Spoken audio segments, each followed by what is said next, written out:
ಭಾನು ಮತ್ತು ಸಂತು ಸಿಟಿಯಿಂದ ಹಳ್ಳಿಗೆ ಪ್ರಯಾಣಿಸುತ್ತಿದ್ದಾರೆ. ಏಕಾಂತದ ರಸ್ತೆ, ಸುತ್ತಲೂ ಕಾಡು.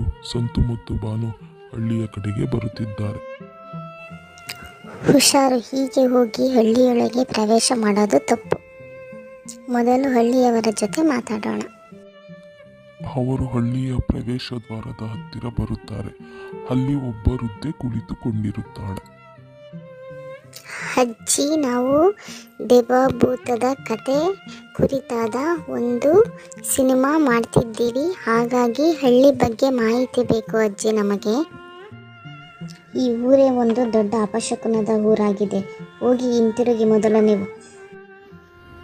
ಅಜ್ಜಿಯ ಮಾತನ್ನು ಮೀರಿ ಊರಿನ ಒಳಗಡೆ ಪ್ರವೇಶ ಮಾಡುತ್ತಾರೆ. ಅದೇ ಹಳ್ಳಿಯಲ್ಲಿ ರಾಮು ಮತ್ತು ಲಕ್ಷ್ಮಿ ಎಂಬ ಇಬ್ಬರು ಗಂಡ ಹೆಂಡತಿ ವಾಸವಾಗಿರುತ್ತಾರೆ.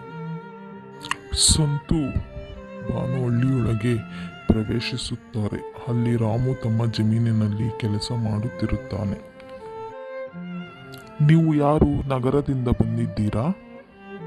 ಇಲ್ಲಿ ಏನು ನಿಮಗೆ ಕೆಲಸ? ಯಾರನ್ನಾದರೂ ನೋಡಬೇಕಾ ನೀವು ಇಲ್ಲಿ? ನಮ್ಮ ಹಳ್ಳಿಯಲ್ಲಿ ಯಾರಾದರೂ ಗೊತ್ತಾ ನಿಮಗೆ? ಹೌದು, ನಮಗೆ ಈ ಹಳ್ಳಿಯ ಬಗ್ಗೆ ಗೊತ್ತಿದೆ. ಇದು ದೆವ್ವದ ಊರು ಅಂತ ಹೇಳ್ತಾರೆ. ನಿಮ್ಮ ಹಳ್ಳಿಯ ಬಗ್ಗೆ ಒಂದು ಸಿನಿಮಾ ಮಾಡೋಣ ಅಂತ ನಾವು ಸಿಟಿಯಿಂದ ಹಳ್ಳಿಗೆ ಬಂದಿದ್ದೀರಿ. ನಿಮ್ಮಿಂದ ಕೆಲವು ಮಾಹಿತಿಗಳು ಬೇಕು ನಮಗೆ. ಹೀಗೆ ಸಿಟಿ ಜನರು ಬರ್ತಾರೆ. ಸತ್ಯ ತಿಳಿದು ಶೋಧಕ್ಕೆ ಇಳಿಯುತ್ತಾರೆ. ಇಲ್ಲಿ ಇರಲು ಅವರಿಂದ ಸಾಧ್ಯವಾಗುವುದಿಲ್ಲ. ಮತ್ತೆ ವಾಪಸ್ ಅವರ ಊರಿಗೆ ಅವರು ಹೋಗುತ್ತಾರೆ. ನೀವಿಬ್ಬರು ಇಲ್ಲಿ ಇರಲು ತಯಾರಾಗಿದ್ದೀರಾ? ರಾಮು ಇಬ್ಬರನ್ನು ಅವನ ಮನೆಗೆ ಕರೆದುಕೊಂಡು ಹೋಗುತ್ತಾನೆ. ಲಕ್ಷ್ಮಿ ಅವರನ್ನು ನೋಡಿ ತುಂಬ ಸಂತೋಷದಿಂದ ಸ್ವಾಗತಿಸುತ್ತಾಳೆ. ಬನ್ನಿ, ಮನೆಯ ಒಳಗೆ ಕುಳಿತುಕೊಳ್ಳಿ. ಆದರೆ ಇಲ್ಲಿ ಇರುವುದನ್ನು ನೀವು 2 ಬಾರಿ ಯೋಚಿಸಲೇಬೇಕು. ತುಂಬ ಅಪಾಯಕಾರಿ ಹಳ್ಳಿಗೆ ಬಂದಿದ್ದೀರಿ. ರಾತ್ರಿ ಮುಗಿಯುತ್ತದೆ. ಎಲ್ಲರೂ ನಿದ್ರೆ ಹೋಗುತ್ತಾರೆ. ಆದರೆ ಮಧ್ಯರಾತ್ರಿಯಲ್ಲಿ ಭಾನು ಒಂದು ಅಪರೂಪದ ಶಬ್ದ ಕೇಳುತ್ತಾಳೆ. ಬಾಗಿಲು ತಟ್ಟಿದ ಶಬ್ದ. ನನ್ನ ಕನಸಲ್ಲಿಯೇ ಇರಬಹುದು ಎಂದು ನಿದ್ರೆ ಮಾಡುತ್ತಾ ಇರುತ್ತಾಳೆ. ಭಾನು ಎಚ್ಚರಗೊಂಡು ನೋಡಿದಾಗ ಸತ್ಯವಾದ ಶಬ್ದ ಕೇಳಿಬರುತ್ತದೆ. ಮಧ್ಯರಾತ್ರಿ ಭಾನು ಎದ್ದು ನಿಧಾನವಾಗಿ ಬಾಗಿಲ ಬಳಿ ಬರುತ್ತಾಳೆ. ಅಲ್ಲಿ ಅವಳಿಗೆ ಒಂದು ವಿಚಿತ್ರ ಶಬ್ದ ಕೇಳಿಬರುತ್ತದೆ. ಏನಿರಬಹುದು ಆ ಶಬ್ದ ಎಂದು ಹೋಗಿ ನೋಡುತ್ತಾಳೆ. ಭಾನು ಬಾಗಿಲು ತೆಗೆದು ನೋಡಿದಾಗ ಅಲ್ಲೊಂದು ಆಕೃತಿ ಇರುತ್ತದೆ. ಗೆಜ್ಜೆ ಶಬ್ದ ಕೇಳಿ ಬರುತ್ತದೆ.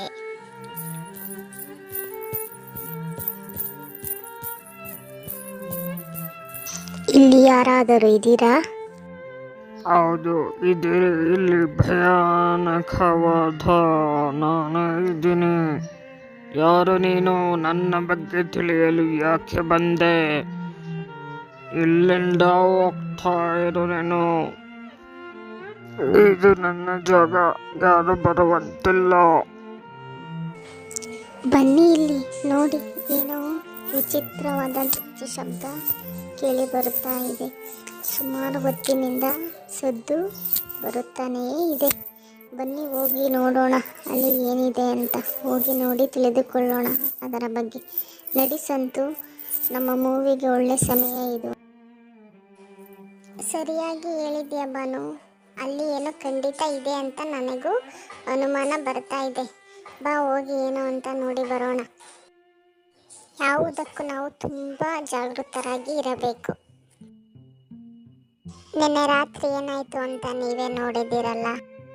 ಇಷ್ಟೆಲ್ಲ ಆದ ಮೇಲೆ ನಮಗೆ ತುಂಬ ಆಸಕ್ತಿ ಬಂದಿದೆ. ಏನಿದೆ ಅಂತ ಹೋಗಿ ತಿಳಿದುಕೊಂಡು ಬರಬೇಕು. ನಾವಿಬ್ಬರು ಹೋಗಿ ಬರ್ತೀವಿ. ಇಬ್ಬರು ಹಳ್ಳಿಯ ಹಳೆಯ ದೇಗುಲದ ಬಳಿ ತಲುಪುತ್ತಾರೆ. ದೇಗುಲ ಹಳೆಯದು, ಕುಸಿದು ಹೋಗಿದೆ. ಒಳಗೆ ಹೋಗುತ್ತಿದ್ದಂತೆ ಅಲ್ಲಿ ಒಂದೊಂದು ಅಜ್ಞಾತ ನೆರಳು ಕಾಣಿಸುತ್ತದೆ. ಇಬ್ಬರು ಧೈರ್ಯ ಮಾಡಿ ದೇವಸ್ಥಾನದ ಬಳಿ ಹೋಗುತ್ತಾರೆ. ನಿಧಾನವಾಗಿ ವಿಚಿತ್ರವಾದ ಶಬ್ದ ಕೇಳಿ ಬರುತ್ತದೆ ಇಬ್ಬರಿಗೂ. ಸಂತು ನಿಲ್ಲು, ಇಂಥ ಕಾಡಿನಲ್ಲಿ ಒಬ್ಬನೇ ಎಲ್ಲೂ ಹೋಗಬೇಡ, ತುಂಬ ಕತ್ತಲಾಗಿದೆ, ನಾನು ಬರುವೆ, ನಿಲ್ಲು ಸಂತು ಅಲ್ಲೇ. ಆಕೃತಿಯು ಅವರ ಕಡೆಗೆ ಬರುತ್ತದೆ. ತಕ್ಷಣವೇ ಒಂದು ಭಯಂಕರ ಚಿತ್ತಾರ ಬಂದು ಅವರಿಬ್ಬರ ನಡುವೆ ನಿಲ್ಲುತ್ತದೆ. ಇಬ್ಬರು ಭಯಭೀತರಾಗುತ್ತಾರೆ. ಭಾನು ಮತ್ತು ಸಂತುವನ್ನು ಅಜ್ಜಮ್ಮನ ಮನೆಗೆ ಬರಲು ಹೇಳಿ ಕಳುಹಿಸುತ್ತಾಳೆ. ಒಂದು ಹುಡುಗಿಯ ಹತ್ತಿರ ಹೋಗಿ ಅವರಿಬ್ಬರನ್ನು ಕರೆದುಕೊಂಡು ಬಾ, ಅವರ ಹತ್ರ ತುಂಬಾ ಮುಖ್ಯವಾದ ವಿಷಯ ಮಾತಾಡಬೇಕು ಎಂದು ಹೇಳಿ ಕಳುಹಿಸುತ್ತಾಳೆ. ಭಾನು, ಅಜ್ಜಮ್ಮ ನಮ್ಮನ್ನು ಬಾ ಅಂತ ಅವರ ಮನೆಯ ಬಳಿ ಕರೆದಿದ್ದಾರೆ, ಬಾ ಹೋಗಿ ಏನು ಅಂತ ಕೇಳಿಕೊಂಡು ಬರೋಣ. ಅಜ್ಜಿ ಹತ್ತಿರ ತುಂಬ ರಹಸ್ಯ ಇದೆ ಅಂತ ನನ್ನ ಮನಸ್ಸಿಗೆ ಅನ್ನಿಸುತ್ತಾ ಇದೆ, ಬಾ ಹೋಗಿ ನೋಡೋಣ ಏನು ಅಂತ. ಈ ಊರು ತುಂಬಾ ಶಾಪಿತ. ಈ ಹಳ್ಳಿಯಲ್ಲಿ ಶತಮಾನಗಳ ಹಿಂದೆ ಒಬ್ಬ ಶ್ರೀಮಂತ ಮಹಿಳೆ ಜೀವಂತವಾಗಿ ಸುಟ್ಟಿದ್ರು. ಅವಳ ಆತ್ಮ ಇನ್ನೂ ಇಲ್ಲೇ ಅಲೆಮಾರಿಯಾಗಿದೆಯಂತೆ. ಊರಿನ ಪ್ರತಿಯೊಬ್ಬ ಜನರಿಗೂ ಈ ವಿಷಯ ತಿಳಿದಿದೆ. ದಯವಿಟ್ಟು ನೀವು ಹೊರಡಿ, ಇಲ್ಲೇ ಉಳಿದುಕೊಳ್ಳಬೇಡಿ. ನೀವು ಈ ಹಳ್ಳಿ ತುಂಬಾ ಅಪಾಯಕಾರಿ, ಇದೆಲ್ಲ ನಿಮಗೆ ಗೊತ್ತಾಗುವುದಿಲ್ಲ. ಹೊರಡಿ ನೀವು ಮೊದಲು ಇಲ್ಲಿಂದ. ನೀವು ಆತ್ಮವನ್ನು ನೋಡಲು ಪ್ರಯತ್ನಿಸಿದರೆ ಅದು ನಿಮ್ಮನ್ನು ಖಂಡಿತ ಬಿಡುವುದಿಲ್ಲ, ನಿಮ್ಮನ್ನು ಸಾಯಿಸಿ ಬಿಡುತ್ತೆ. ಹೌದು ಅಜ್ಜಿ, ನಾವಿಬ್ಬರು ಆ ದೇಗುಲದಲ್ಲಿ ಹೆಜ್ಜೆಗಳು ನೋಡಿದ್ದೀರಿ ಅವಳದು. ಅವಳ ಆತ್ಮ ಕೂಡ ನಮ್ಮಿಬ್ಬರ ಮಧ್ಯೆ ಬಂದು ನಿಂತಿತ್ತು ಅಜ್ಜಿ. ಹೌದು, ಇಲ್ಲಿದ್ದರೆ ನೀವು ಅವಳು ನಿಮ್ಮನ್ನು ಖಂಡಿತ ಬಿಡುವುದಿಲ್ಲ. ಆ ಸಮಯದಲ್ಲಿ ಮನೆಯ ಬಾಗಿಲು ಭಾರಿ ಶಬ್ದದೊಂದಿಗೆ ಮುಚ್ಚಿಕೊಳ್ಳುತ್ತದೆ. ಯಾರೋ ಏನೋ ಗಂಭೀರವಾಗಿ ನಗುತ್ತಿರುವ ಸದ್ದು ಕೇಳಿಬರುತ್ತದೆ. ಭಾನು, ಏನು ಮಾಡೋಣ ಈಗ? ಮನೆಯಲ್ಲಿ ಕತ್ತಲೆ, ಟಾರ್ಚ್ ಸಹ ಇಲ್ಲ, ಕರೆಂಟ್ ಬೇರೆ ಹೋಗಿದೆ, ಏನು ಮಾಡಬೇಕು ನಾವು ಈಗ? ಮೊದಲು ನಾವಿಬ್ಬರು ಇಲ್ಲಿಂದ ಈ ಕ್ಷಣವೇ ತಕ್ಷಣ ನಾವು ಇಲ್ಲಿಂದ ಓಡಬೇಕು. ಓಡು ಭಾನು, ಬೇಗ ಓಡು ಓಡು ಓಡು ಭಾನು, ಓಡು. ನಾನು ಇಲ್ಲೇ ಒಬ್ಬಳಾಗಿದ್ದೆ, ಈಗ ನೀವು ಬಂದಿದ್ದೀರಾ. ನಿಮ್ಮನ್ನು ನಾನು ಎಂದಿಗೂ ಬಿಡುವುದಿಲ್ಲ. ಲಕ್ಷ್ಮಿ ಅವರಿಬ್ಬರಿರುವ ಜಾಗಕ್ಕೆ ಕೂಗಾಡುತ್ತಾ ಓಡಿಕೊಂಡು ಬರುತ್ತಾಳೆ. ನೀವಿಬ್ಬರು ಯಾಕೆ ಇಲ್ಲಿಗೆ ಬಂದಿದ್ದು? ಆ ಆತ್ಮಕ್ಕೆ ನಾವು ಶಾಂತಿ ಹೊಂದಬೇಕಾದರೆ ನಾವೆಲ್ಲರೂ ದೇವಾಲಯಕ್ಕೆ ಹೋಗಿ ಬರೋಣ. ನಾಳೆ ಎಲ್ಲರೂ ಸಿದ್ಧರಾಗಿ, ಏನಾದರೂ ಮಾಡಿ ನಾವೆಲ್ಲರೂ ಪ್ರಯತ್ನ ಪಟ್ಟರೆ ಏನಾದರೂ ಒಂದು ಘಟನೆ ಖಂಡಿತ ನಡೆಯುತ್ತೆ. ನಾವೆಲ್ಲರೂ ಸುಮ್ಮನೆ ಕೂರಬಾರದು, ಏನಾದರೂ ಒಂದು ಪ್ರಯತ್ನ ಮಾಡೋಣ ಬನ್ನಿ. ದೇವರ ಬಳಿ ಹೋಗಿ ಬೇಡಿಕೊಂಡನು ರಾಮು. ಅವಳು ಶಾಂತಿ ಹೊಂದಬೇಕಾದರೆ ನಾಳೆ ಬೆಳಗ್ಗೆ ನಾವೆಲ್ಲರೂ ದೇವಾಲಯಕ್ಕೆ ಹೋಗಬೇಕು, ಮತ್ತೆ ಬರಬೇಕು. ಬಾ ಮನೆಗೆ. ಮತ್ತೆ ದೇವಾಲಯಕ್ಕೆ ಹೋಗುತ್ತಾರೆ. ಆದರೆ ಅಲ್ಲಿ ದೇಗುಲದ ಒಳಗೆ ಒಮ್ಮೆ ತೋರಿದ ಆ ಮಹಿಳೆ ಪುನಃ ಕಾಣಿಸಿಕೊಳ್ಳುತ್ತಾಳೆ. ಇವರಿಗೆ ನೋಡಿ ದಿಗ್ಭ್ರಮೆಯಾಗುತ್ತೆ. ಆತ್ಮದ ಬಗ್ಗೆ ಎಲ್ಲ ವಿಷಯ ಹೇಳಲು ಇಬ್ಬರು ಅಜ್ಜಿಯ ಮನೆಯ ಹತ್ತಿರ ಹೋಗುತ್ತಾರೆ. ಅಜ್ಜಿಯನ್ನು ಕರೆಯುತ್ತಾರೆ. ಅಜ್ಜಿ ಬನ್ನಿ ಆಚೆ. ಸಂತು ಭಾನು ಬಂದಿದ್ದೀರಿ?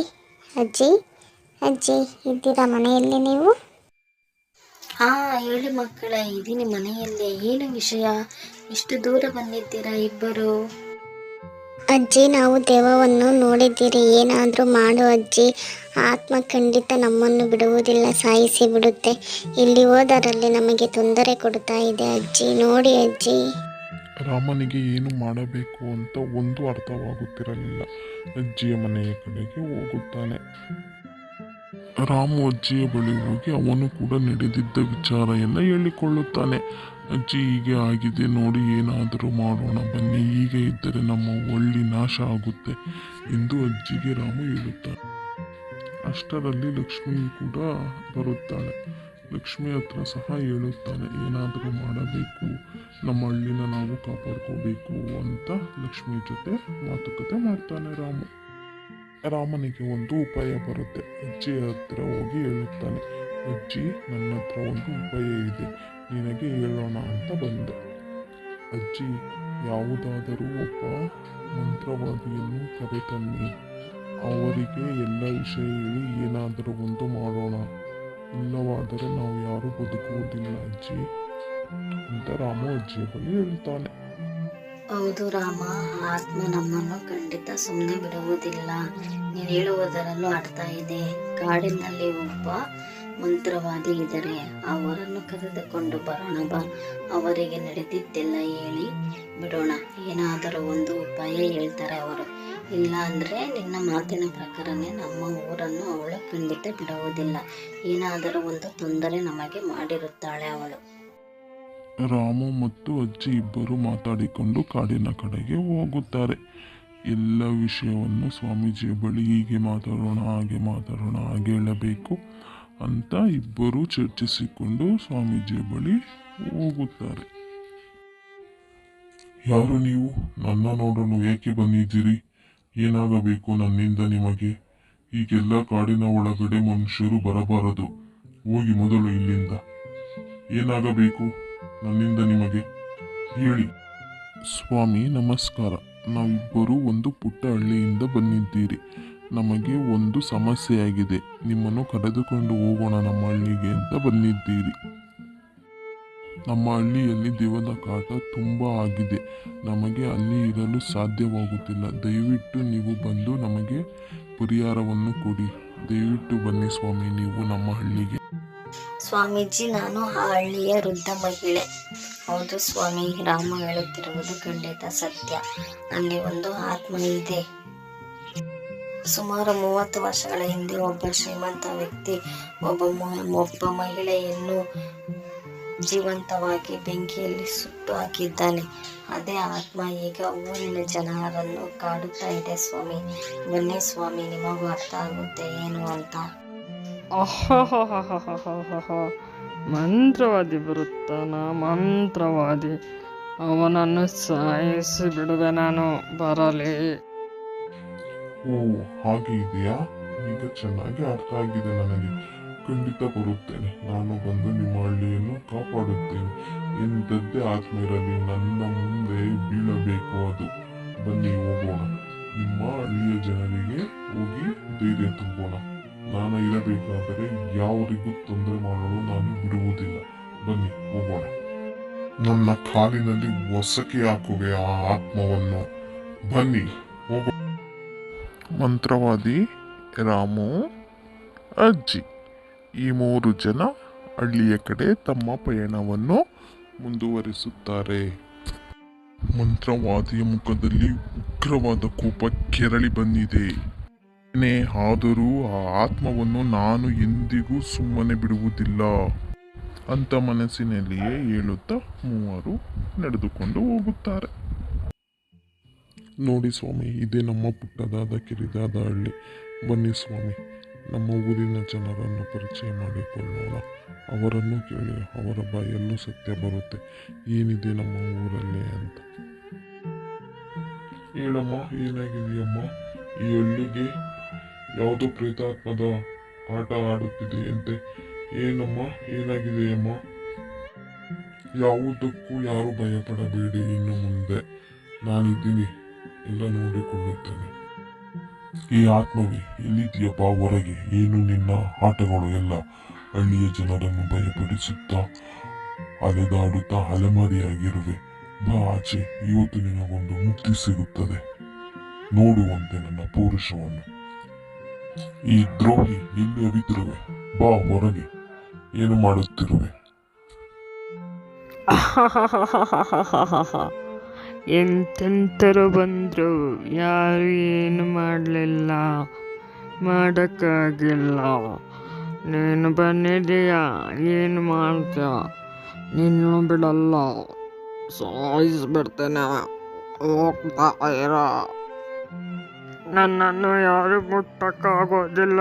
ನಂದರಿಯಲ್ಲೇ ನಿನ್ನ ಪೋಡಿಗೆ ನಿನಗೆ ಯಾರು ಹಿಂಸೆ ಕೊಟ್ಟಿದ್ದಾರೋ ಅವರ ಮೇಲೆ ನಿನ್ನ ಸೇಡು ತೀರಿಸಿಕೊ. ಹಳ್ಳಿ ಜನರು ಏನು ಮಾಡಿದರೆ ನಿನಗೆ? ಹೊರಟು ಹೋಗು. ಛೂ, ಓಂ ಛೂ, ಹೋಗು ಹೋಗು.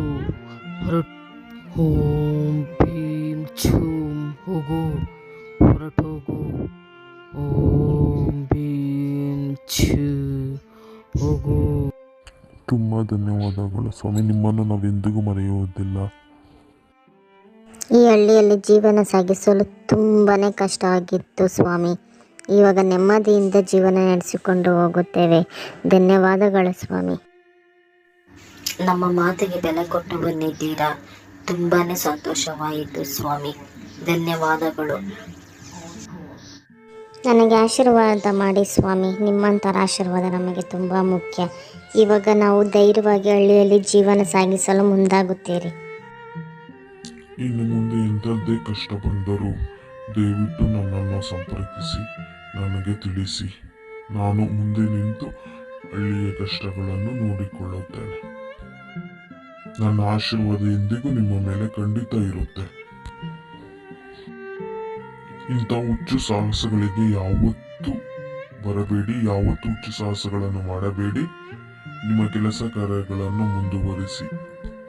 ಮೂರನೇ ವ್ಯಕ್ತಿ ಆಡಿದ ಮಾತುಗಳನ್ನು ಕೇಳಿ ಸಾಹಸ ಮಾಡಲು ಹೊರಡಬೇಡಿ. ನಿಮ್ಮ ಬುದ್ಧಿಶಕ್ತಿ ನಿಮ್ಮ ಕೈಯಲ್ಲಿರುತ್ತೆ. ನಮ್ಮ ಜೀವನದಲ್ಲಿ ನಾವು ತುಂಬ ದೊಡ್ಡ ತಪ್ಪು ಮಾಡಿದ್ದೀರಿ. ನಮ್ಮ ಉಸಿರು ಇರೋ ತನಕ ಯಾವತ್ತೂ ಇಂಥ ತಪ್ಪು ನಾವಿಬ್ಬರು ಮಾಡುವುದಿಲ್ಲ. ಕ್ಷಮಿಸಿ ಗುರುಗಳೇ.